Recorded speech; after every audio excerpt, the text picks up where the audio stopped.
Hello everyone, welcome back to my channel. तो अभी हम लोग क्लास 9 का चैप्टर 1 कंटिन्यू किए हुए हैं, बट अब हम लोग आज लास्ट टॉपिक डिस्कस करने वाले हैं और आज हमारा चैप्टर 1 जो है वो फिनिश होने वाला है। तो आज हम लोग पढ़ेंगे लॉ ऑफ एक्सपोनेंट्स। एक्सपोनेंट के क्या क्या रूल हैं। वैसे आप छोटे क्लास में ये सब पढ़ चुके हैं, लेकिन थोड़ा सा यहाँ डिफरेंट है। जैसे कि यहाँ रियल नंबर टर्म है और एम और एन जो है रेशनल नंबर, ये टर्म कुछ नया है, इसी को आपको देखना है। तो यहाँ क्या लिखा है, let a b greater than 0, दोनों पॉजिटिव है, रियल नंबर है, and let m and n be rational numbers, उसके जो एक्सपोनेंट है वो रेशनल नंबर है। ए बी जो भी है वो रियल नंबर है और पॉजिटिव है। तो A to the power M into A to the power N, अगर बेस सेम है मल्टीप्लाई करते हैं तो इसका जो एक्सपोनेंट है वो ऐड हो जाता है। जब यहाँ डिवीजन का साइन है, बेस सेम है, तो इसका एक्सपोनेंट जो है वो माइनस हो जाता है। तो इस तरह से आप ये वाला सब रूल पढ़ चुके हैं। A to the power M into A to the power N जो है वो A to the power M plus N, A to the power M division A to the power N, A to the power M minus N. A पर अगर दो power है तो दोनों को मल्टीप्लाई करते हैं। अगर दोनों बेस का पावर सेम है तो दोनों को मल्टीप्लाई करके उसका पावर सेम रहने देते हैं। और सेम इसी का यहाँ है, A to the power A B का सेम पावर है तो उसको हम लोग अलग अलग इस तरह से लिख सकते हैं। अगर किसी भी ए का अगर निगेटिव एक्सपोनेंट है तो उसको पॉजिटिव करने के लिए हम लोग इस तरह 1 के नीचे उसको लिखते हैं ताकि वो पॉजिटिव हो जाए। और किसी भी ए का अगर पावर 0 है तो वो 1 के इक्वल होता है। तो अब ये सारे लॉ जो है इसको हम लोग एक्सप्लेन करके देखते हैं कि आखिर कैसे हम लोग इसको अप्लाई करते हैं। तो एक एग्जांपल इसका लेते हैं। मान लीजिए 2 to the power m into 2 to the power n, base same है, इंटू का साइन है, तो क्या होगा, m और n के जगह कुछ ले लेते हैं हम लोग। 2 टू द पावर यहाँ जैसे 3 लिए और एक जगह 5 ले लेते हैं, तो क्या होगा, इसका एक्सपोनेंट जो है ऐड हो जाएगा, क्योंकि यहाँ मल्टीप्लाई का साइन है और बेस क्या है, सेम है। तो कितना आपका आंसर आएगा, 2 to the power 8। Very simple.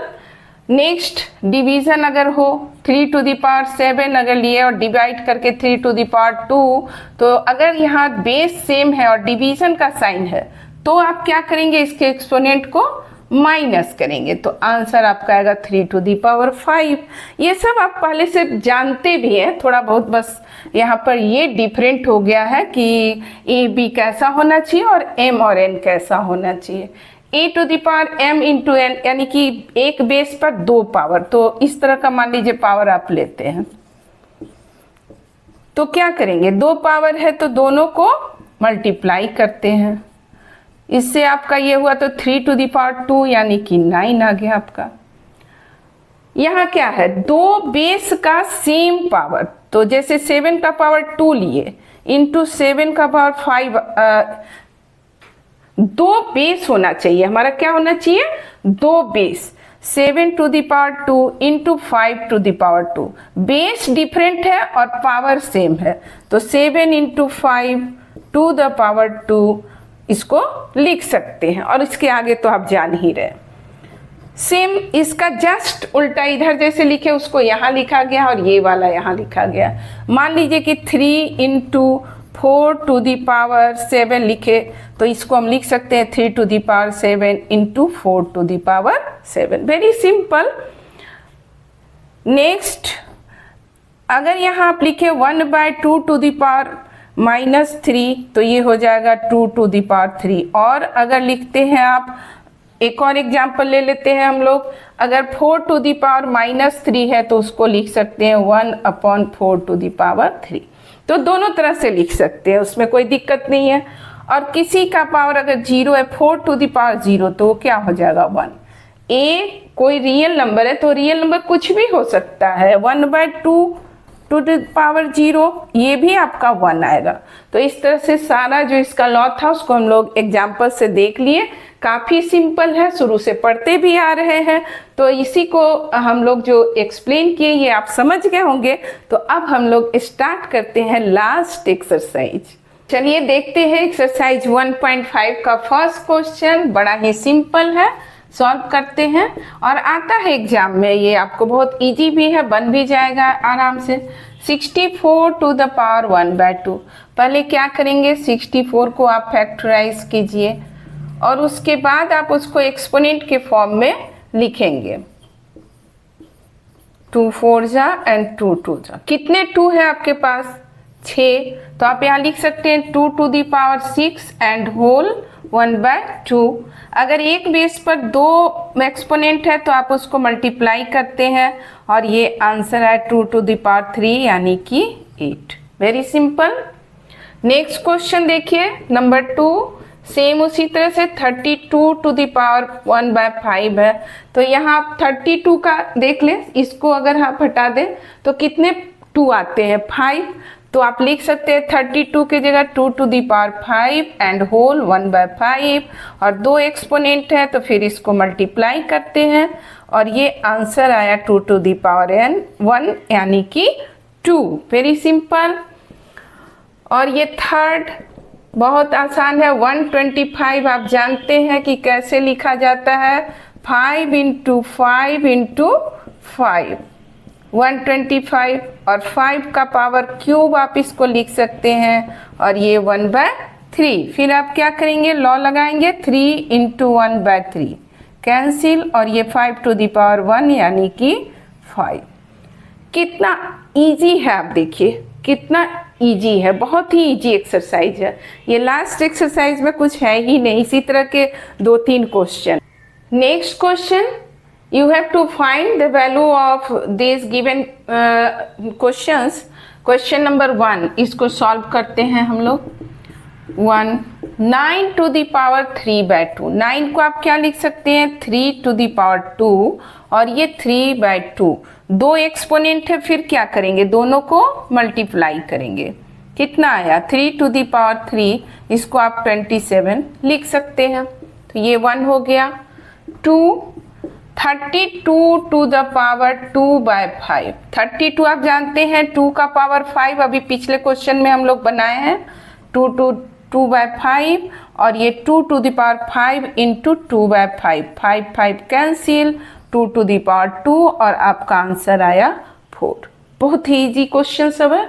और फिर थर्ड देख लीजिए, 16 टू द पावर 3/4।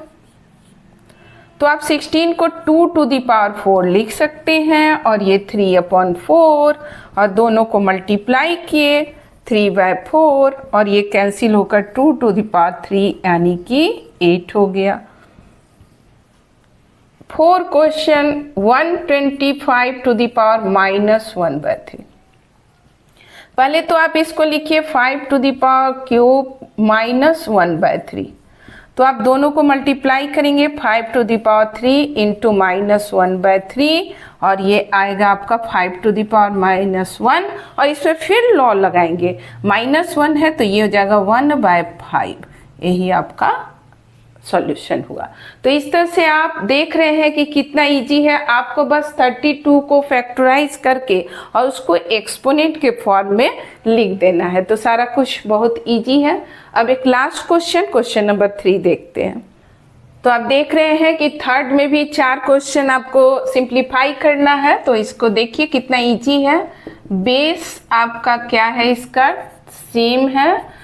तो क्या करते हैं मल्टीप्लिकेशन में, अगर बेस सेम हो तो क्या करते हैं हम लोग, 2 टू दी पावर इसको ऐड करते हैं। कितना आएगा?